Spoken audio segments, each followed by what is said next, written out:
One of the reasons I had an eating disorder, and it goes very deep, having an eating disorder, it has nothing to do, or almost nothing to do, with food.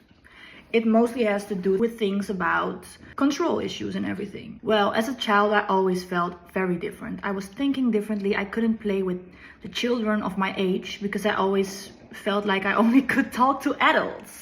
You know, I was very wise as a child. I knew things that people were telling me, like, how do you know this shit, you know? How do you know this? But I was very wise. But that also came with the cost of feeling very different.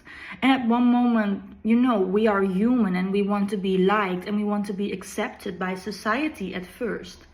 Because we are, you know, social beings. So what I started to do was shrinking myself. I started shrinking my life. I started to try to fit into boxes that weren't mine to be in. I tried to fit in. And one of those things was getting to have an eating disorder because I wanted to be as thin as possible to not feel different or to not be in the way of other people. Because I always felt, because I was different, I was in the way of other people, you know, I was too much.